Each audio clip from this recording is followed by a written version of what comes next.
Well, I'm going to the frontier, walk up to the cashier, order up a root beer and a number one. Cover it with green stuff, one scoop is not enough. Find a booth is real tough, back by the Duke.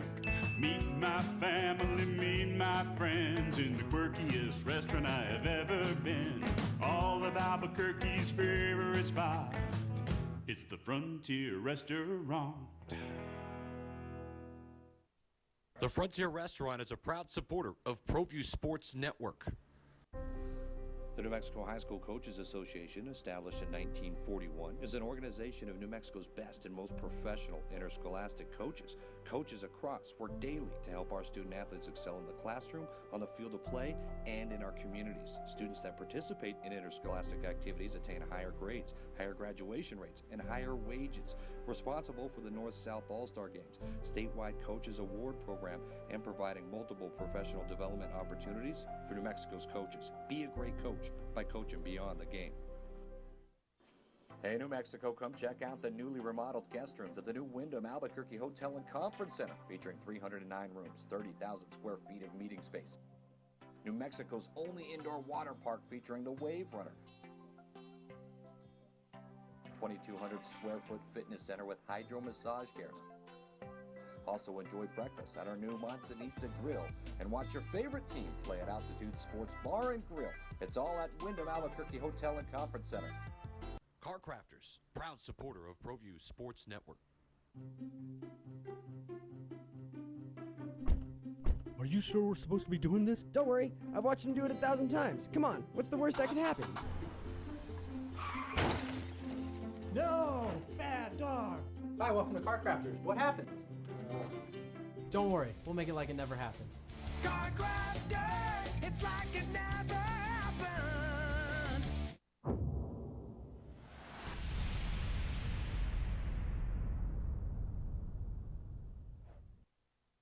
How to adjust your television sets. This is Caged Minds.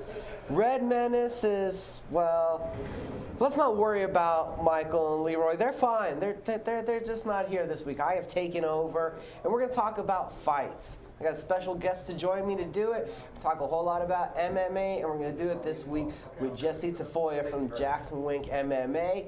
We've got a lot to go over. We're going to talk with this amateur that I've been following around for quite a while, who this year will be making his professional debut, right, Jesse? Yes, sir. So we have that to talk about. Not going to let you talk about it yet, though, because first we'll talk about this weekend's action. There was a lot of great highlights. There's 3 different events. We had LFA, we had Bellator, we had UFC. We have some highlights for you guys. Let's start off with LFA, and this highlight comes courtesy of Access TV. Light heavyweight title on the line. Ryan Spann in the purple against Alex Nicholson in the black and red. A big right hand from Nicholson hurt Spann early. Spann is scrambling for his life. Excellent somersault there to get some distance, get some separation. Once they get back to the feet, Nicholson is exhausted. And a big right hand right there puts Nicholson on the ground. A huge comeback win in a crazy 1-round war. So Jesse, my first question for you would be, you ever somersaulted away from somebody like that to create distance? Of course, yes. Do you see the big guys do it that often? No, but it is impressive when it happens. Done correctly, of course. Done correctly. Also, have you ever, I know you fought around the country so far in your amateur career, you've got a lot of different experience. Have you ever fought in one of those events where it becomes a sauna and the mat turns into a slip and slide? Yes. What is that like? Yeah, definitely. Well, I've fought definitely in hot venues before. I've fought in very cold venues before. But one of the main things that I've dealt with in terms of slippery cages is logos. Yeah, areas where there are logos on the cage, sometimes that's a little bit, has a lot more slickness to it. So yeah, I've definitely fought on a few of the shows where it's very slippery on the cage. So how do you adjust to that? Oh man, lower stance, more boxing directed style. Yeah, because a lot of happens when you're kicking. If you throw a lot of momentum into a kick and you're on a slippery surface, whew, you might take off. So yeah. And that's one what way they to were deal with it. dealing with at LFA 32. Now we also have a Bellator highlight, courtesy of the new Paramount Network. Steve Cazzola there in the red gloves, Jake Smith in the blue. Counter right hand, vicious knockout, and actually a minus 600 underdog. Jake Smith cashing in. What do you think Cazzola did wrong right there, Jesse? I saw him dip into his right, trying to come up with a shot. He did it twice in a row. Boom, over the hand. Ooh, yeah, that was rough. Always remember to bring those hands back up, right? Yeah, of course. And don't bring your head back to the center line. Impressive stuff there from Jake Smith. That was one heck of a knockout. And then we also have a UFC highlight, courtesy of UFC on Fox. Mirsad Bektic here, a nasty overhand right to the sternum of Godofredo Pepe. Have you been hit in the body like that before? Oh, probably, yeah. I've been training for a while, so, I mean, I'm sure I have at some point. I love how he set that up, though. How Godofredo Pepe was leaning out of distance on a couple of his overhand rights, and then he just brought it down to the body. Boom. Yeah, that was great. I feel that body work, it's coming along and it's getting more acknowledged in the MMA community, but it's been underestimated for a while. What are your thoughts on working the body? Yeah, working the body is definitely, it kind of shows between the amateur and professional level, the level of body work that the fighters throw. You know, you don't see a lot of amateurs dig into the body with punches, at least effectively with like good technique. Staying covered and all that. So that's something that I've been working on myself a lot, is varying my attack to the body and the head and keeping it all at a high level. And how important do you think it is to mix in that work to the body? Oh, very important, yeah. That just sets up so much for the fight. You know, it slows down a fighter, it can affect their cardio, getting punched to the body, getting kicked, kneed. Also, it sets up headshots better. So, you know, you have to throw to the body. Now we also have one more highlight from the UFC on Fox 27 event from the main event. Derek Brunson in the blue gloves, Jacare Souza in the red gloves. That right hand that caught Brunson, hurt him, set up that high kick. Derek Brunson is an explosive athlete, a fun fighter who comes after in the first round. But again, his tendency to run forward with his combinations and his chin up in the air hurt him. Souza really didn't even set up that strike. He just loaded up on the kick, but he did set it up in the manner that he had thrown to the body 3 times before sending it up to the head for that final one. Didn't even have to land fully. Brunson partially blocked it, and you still saw the power shine through. Jacare getting a finish, getting back in the win column, and I think potentially setting up a matchup with Kelvin Gastelum. I think that'd be a good one to see him go to next. Yeah, what did you think of the finish? It's unfortunate because Derek Brunson is, you know, an associate of Jackson Wink. I've had some good times with him while he's been here. He's always been good to me, so it's unfortunate to see someone go down like that, but it was an impressive victory by Jacare, and I did notice how he went to the body first to set up the head kick, so yeah, kudos to him. I felt it was a little bit of that setting it up. You go low, and then by the time you go high, the guy is looking at the angle thinking, oh, it's coming low. I know what to expect. You catch him off guard kind of, right? Yes, sir. A great finish right there from Jacare. Now, what did you think of my thought that next up for him should be Kelvin Gastelum, with the fact that we're seeing coming up here UFC 221, Rockhold's going to fight Romero for an interim title, and reports are that Robert Whittaker is getting back to training, so he should fight the Rockhold-Romero winner. Yeah, that's a very interesting fight. I would like to see it.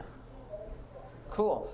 That one lines up. Now, I also have a couple pictures for you guys and a couple things to mention, because this weekend I was out live at the Embassy Suites. So we got to wish congratulations to Samantha Miller getting her first amateur mixed martial arts victory there with a second round rear naked choke, excuse me. All these photos are courtesy of Sal Gomez. Check them out on Gomez Photo Works on Facebook. We have another slide from the amateur card. Chris Roybal, all it took was one takedown in the first round to get Jose Gomez on his back, and a vicious amount of ground and pound that got the stoppage with 1 second left on the clock in the first round. A big win for Chris Roybal. And our final photo that we have, knockout of the night, 9 seconds into the second round, a beautiful 1-2. That's a jab cross from Austin Lewis, hurt Nathaniel Gomez. Lewis then closed the distance, pulled down Gomez's head, met that head with a knee, and that picture is Gomez following backwards. The fight was stopped right after that. A big win, actually in a rematch. They're now tied up at 1 win apiece, both having won by knockout. In the main event, I do not have a photo for it, but Sherwin Price, for the second time, is able to submit Isaac Barnes in the main event there at King of the Cage. You go to cageminds.com. We have results and recap for King of the Cage Horizon. We also have results for the boxing event that happened up at Buffalo Thunder, Cold War 4. Some local or some national action for us coming up this weekend. On Access TV, there's a heavyweight title fight for CES MMA.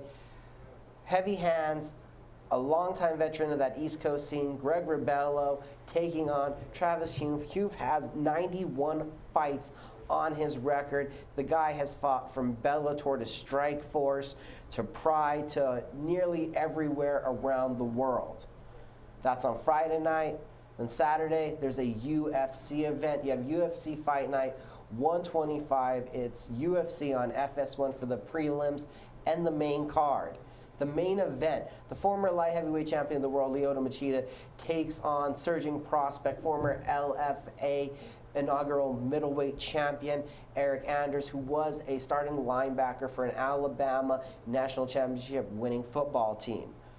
The co-main event has our own Jackson Wink fighter, the magician John Dodson, taking on former RFA bantamweight champion, the guillotine master, Pedro Munoz, who has 9 submission victories on his record. 5 of them have come by guillotine. His last 3 wins by guillotine. Dodson, heavy hands, 9 wins by knockout.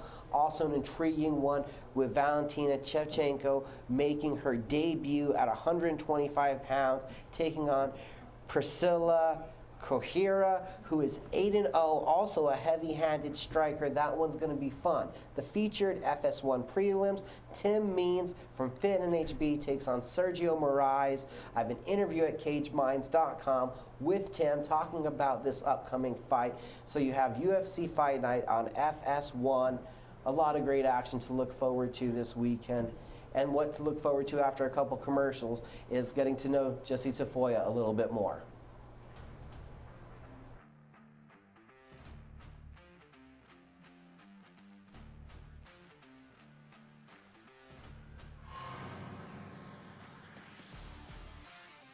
Chavez has the ball. She's trying to throw it. Picked off by Martinez. Can't you go all the way, Chavez? And Martinez puts it down.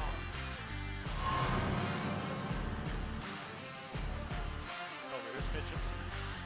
One-on-one here against Roybal. Gonna go with a reverse.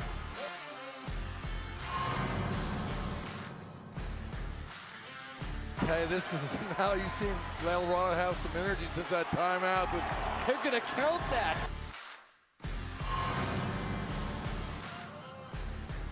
It's a 2-on-1. Kalis fakes the pass. Yes!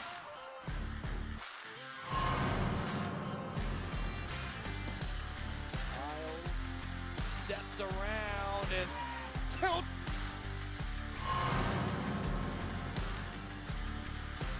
Cole and Behill and Scipio sprint cycle to Bolden. Oh, what a look inside!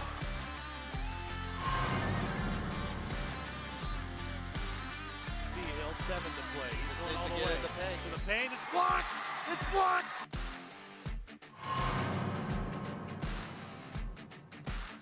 Oh, couldn't finish it. Point blank range on the miss there. Oh, strong take! Rogers! Throw it down one time, big fella!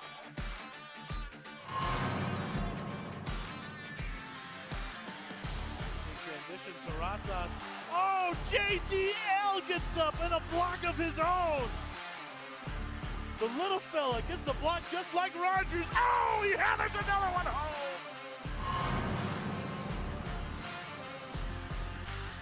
Even things, you're 3-0 in district. You improved to 12-5, but this is huge. You celebrated with your dad. You give him a hug. 700 wins for Frank Castillo. Thank you. And that's got to mean a lot to you. Yeah, it does. It does mean a lot. You know, it's longevity. It's, you know, having good players, good coaches, good support from families, and good support from my family. So it does. It means an awful lot. I'm really happy.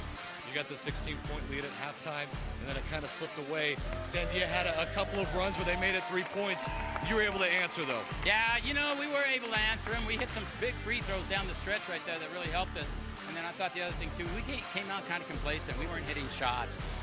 But, you know, you got to give credit to Sandia. They didn't give up, and they gave these kids a good fight. So we're happy to be 3-0.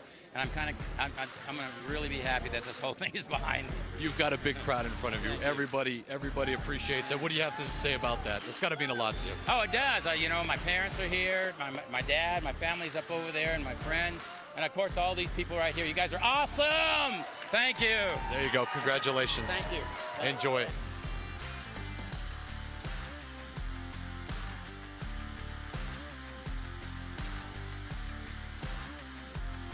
Don't sacrifice quality and flavor when you're in a hurry. Golden Pride offers ribs, fried chicken, green and red chili breakfast burritos, and Frontier Cinnabons. 4 great locations, or visit us online at goldenpride@abq.com. Golden Pride Barbecue Chicken and Ribs, proud supporter of Proview Sports Network. Carmody Medical provides solutions for your everyday needs. Hot and cold compression wraps provide therapeutic compression for the shoulder, hip, and knee. The therapy wraps are constructed of an insulated outer fabric and a ventilated cotton pocket to protect the body. Elastic belts allow mobility and deliver a gentle, adjustable compression. The reusable therapy packs can be removed from the pouch and placed into the freezer. Contact Jim for more information. The Barley Room, proud sponsor of Proview Networks for over 9 years, is pleased to introduce Black Iron Catering. From weddings and family reunions to birthdays and office parties, Black Iron Catering is perfect for any event. Contact Jamie at 505-459-8259 and book your event today. Black Iron Catering. Let us bring our kitchen to you. Don't forget, every Proview Network sporting event is on sale at our DVD store. Go to www.proviewnetworks.com to buy your DVD today.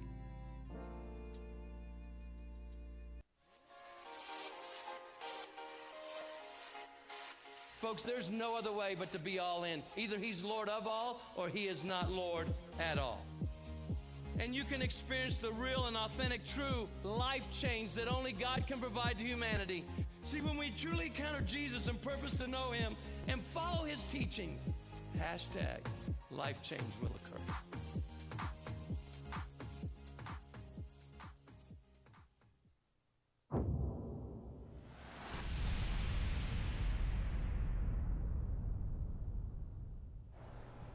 We're back, more Cage Minds, more talking about people getting punched in the face.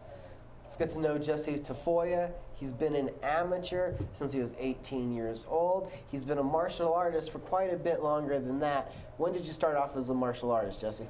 I started off as just a general martial artist when I was born. Yeah.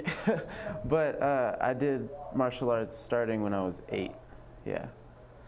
And then what was that art form that you started under? So I started with a couple different kinds of karate. I didn't really find that to be my niche, so I just went to Wushu Kung Fu, and that's where I really found a whole lot of joy. So I stayed in that until I was 13, and then I transferred over to MMA. Why MMA? What was it about MMA? When did you discover MMA? Well, yeah, first off, when did you discover MMA? When I was like 11, 12, probably. I would hear about Kung Lee whenever he would fight, because he was a Sanda champion, and that's where some of our Kung Fu guys would compete in kickboxing. So yeah, they would talk about it whenever he would fight, and So then I started kind of paying attention to Strikeforce a little bit, and then I started seeing commercials for the UFC and stuff like that. And then I decided to do MMA because it had a better real-world application to me. Wushu was great for the aesthetic and the athletic ability, but MMA, you know, that's the real fight. So I decided to transfer over there. And now as an amateur over these 4 years, you compiled 11-6 record. Mm-hmm. What is some of your most memorable moments from that amateur run? Definitely my first win was one of the most memorable moments that I think I might ever have in my life.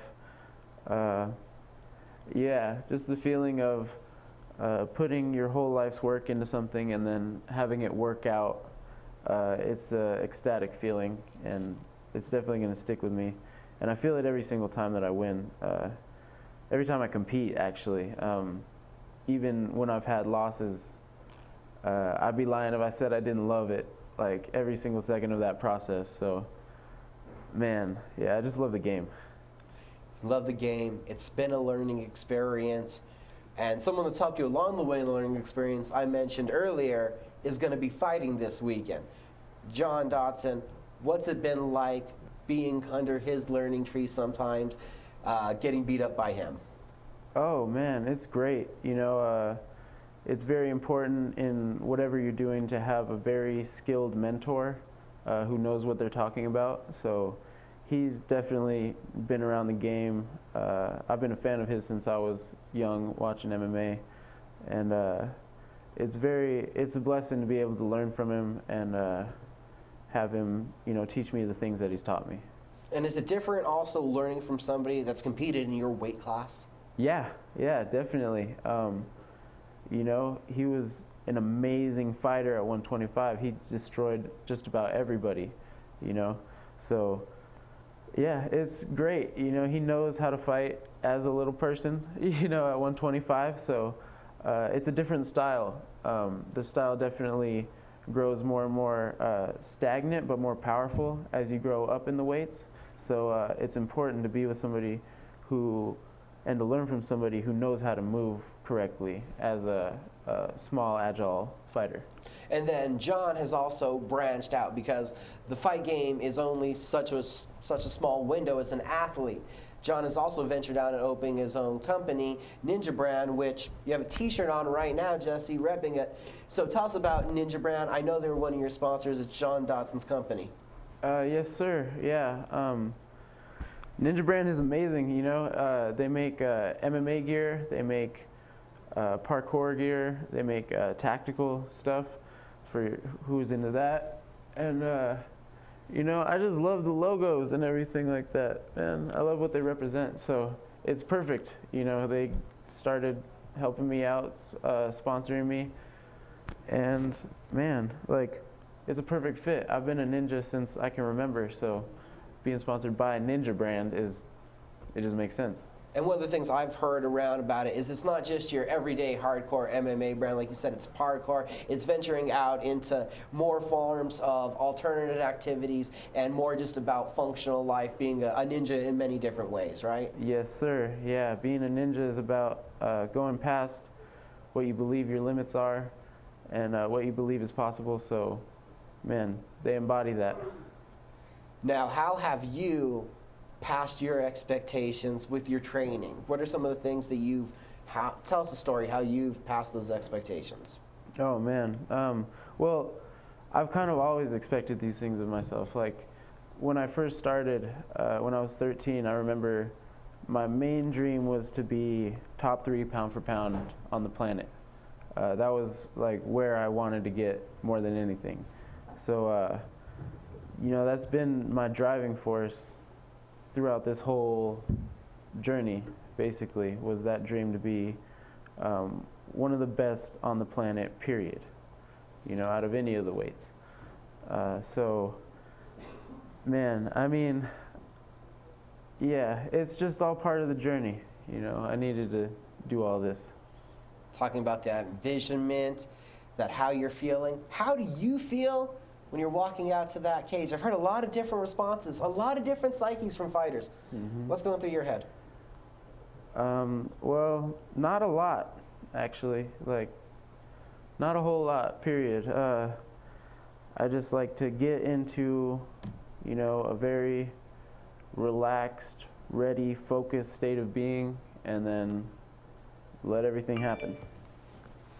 Now, there's been a topic that isn't addressed too much. We kind of talk about it in football. They talk about how much helmets really help with collisions, but we also, in combat sports, almost have that same conversation going on with headgear. And I know that you have some pretty passionate, in-depth thoughts, and I'd like you to share those, Jesse.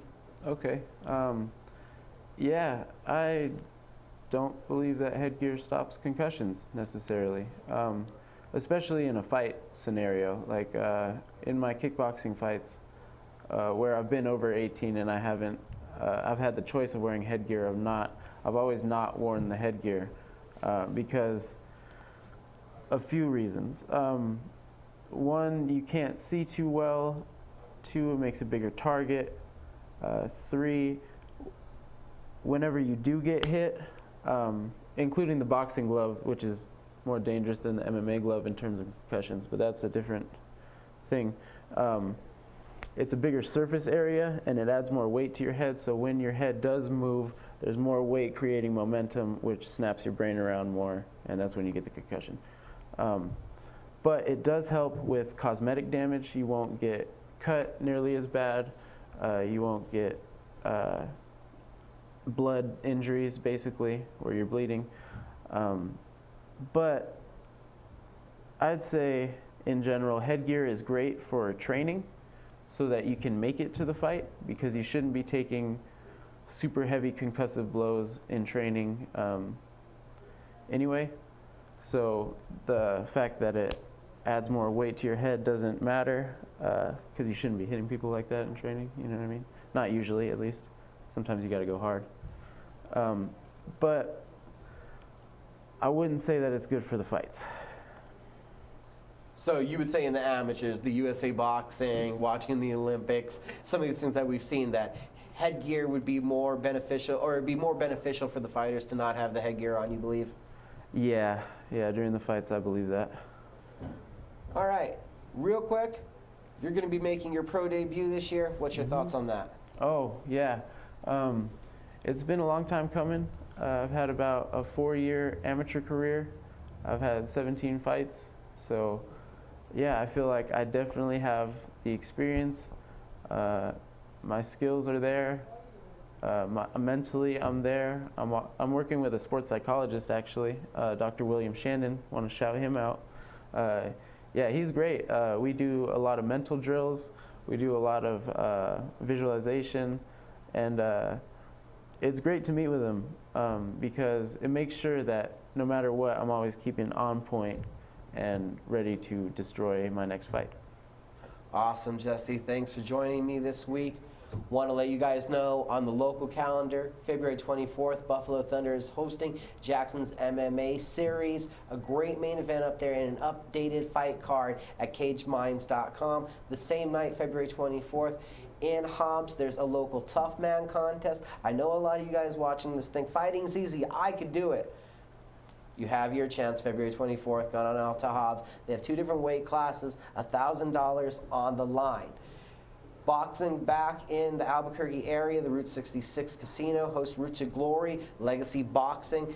If you're fans of Proview Network, I'm sure you've seen upcoming. That is March 17th, a stat card. Again, check out cageminds.com for updates on that event. And March 30th, American Fight League presents Southwest Brawl 7 at the Las Cruces Convention Center. Keep up with cageminds.com. I also have an interview up with light heavyweight champion, just crowned from the LFA, Ryan Spann. We showed you the highlight earlier. Maybe I'll let Leroy and Carlisle come back for some fun next week. This has been Cage Minds. Thanks for tuning in.